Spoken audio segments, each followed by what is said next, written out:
A 5-year-old child's become the youngest victim of coronavirus in the UK on a day which saw another large rise in the number of reported deaths.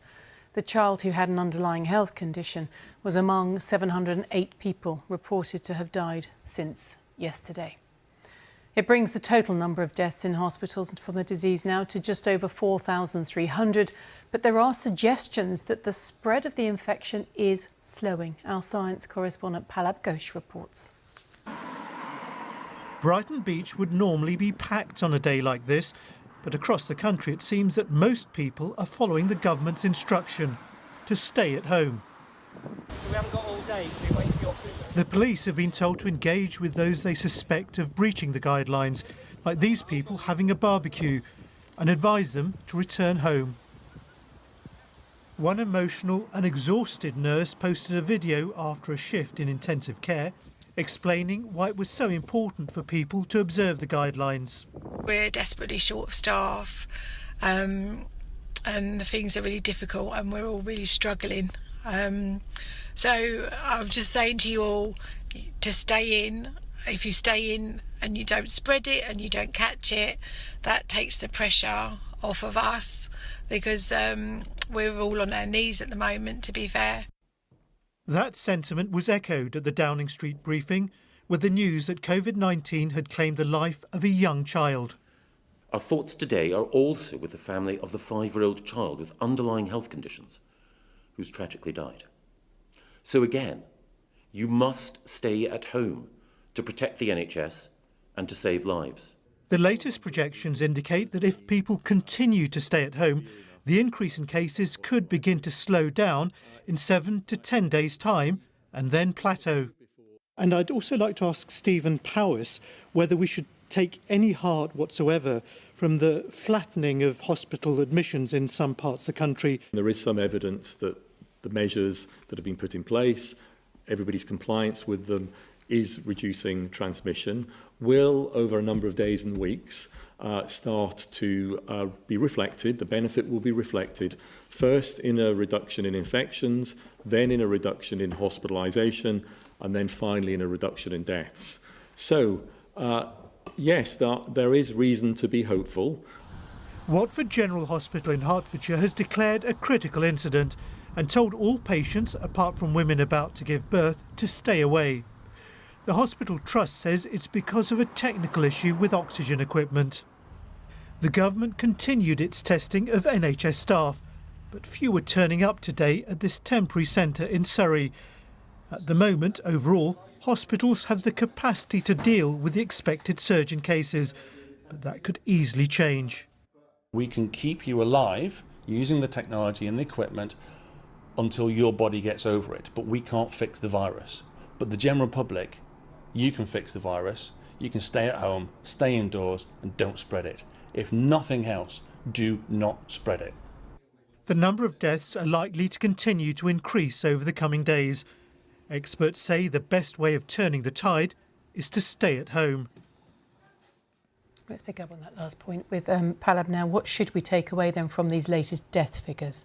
Well, 708, it's dreadful, and unfortunately that number is going to rise day after day, and it's going to seem like all these restrictions aren't having any effect. But it takes some time for the measures that were introduced to feed it through in terms of controlling the epidemic. And experts believe that it'll be between 7 and 10 days before we start seeing a slowdown in the increase in cases and then a plateauing. We've also had more information on the number of hospital admissions, so tell us about that. Well, you can see from the graph that in the Midlands and in Yorkshire in the North East, there's been an increase in cases, but in London, which is said to be 2 weeks ahead of the rest of the country, there's a flattening. Now, we must be careful with these numbers. It's early days and it's not really a trend yet. But what we're hoping for is that plateauing to continue, not just in London, but all across the country. But only if people follow the guidance and stay at home. Indeed. Palab, thank you. Now, for the first time since the coronavirus crisis began, Italy has recorded fewer deaths over 24 hours than the UK. Authorities say 681 people have died since yesterday, bringing the total there to more than 15,000. The number of new coronavirus cases there is also stabilising, and fewer people are being admitted to intensive care. Authorities, though, do fear that that could give people a false sense of security, with many now asking the government to relax the lockdown restrictions. From Rome, Jean Mackenzie has sent this report. A slice of normal, a local market reopening for the first weekend since Italy's lockdown began, albeit with some caveats. Serviamo una persona alla volta, comunque vedendo che tutti mantengono la distanza. Abbiamo messo anche un ragazzo a fare il servizio d'ordine. Do you think this is safe? Così noi cerchiamo sempre di fare attenzione a tutto, ce la mettiamo tutta. There are very few people, everything is under control, so it's okay. What difference does it make having the market open again? It seems like, normal.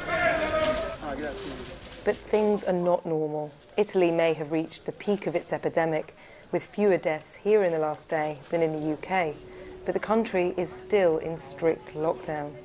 As the infections plateau and even start to decrease, and the weather keeps improving, it's going to be a real challenge for authorities to convince people to stay indoors and play the long game.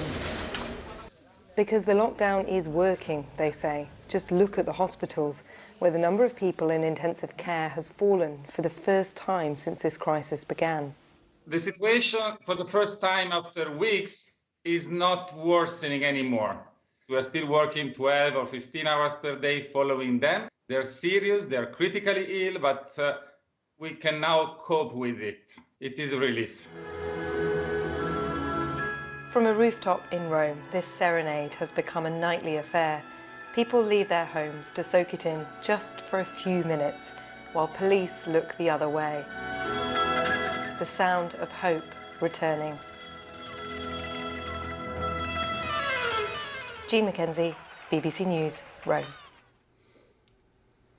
Well, here, Buckingham Palace has given more details of tomorrow night's special broadcast by the Queen about the coronavirus emergency. Our royal correspondent Nicholas Witchell is here. What do we understand she might say, Nick? Let me just put this broadcast in context, first of all. It's the first time in the Queen's reign that she will have broadcast to the country at a time when the entire country is facing a serious threat. Now, it's not wartime, but everyone is facing the same peril. Everyone has a part to play. We're told that it's a deeply personal message from the Queen. She will talk about a challenging time which has already brought grief, financial difficulties, and enormous changes for everyone. She will, of course, thank those on the front line in the NHS, in care homes, in essential services. She will recognise the pain that is already being felt by many families, and she'll thank everyone for playing their part, for following the government guidelines to protect the vulnerable. And then, in what I think is a real echo of wartime spirit almost, and of shared national purpose, she will say this: I hope in the years to come, everyone will be able to take pride in how they responded to this challenge.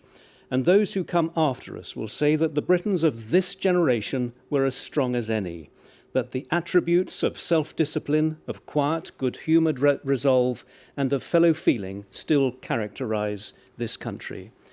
So, a situation without precedent in her reign, and a broadcast intended to reassure and really draw the nation together. It will be transmitted, of course, at 8 o'clock tomorrow night. OK, Nick, thank you.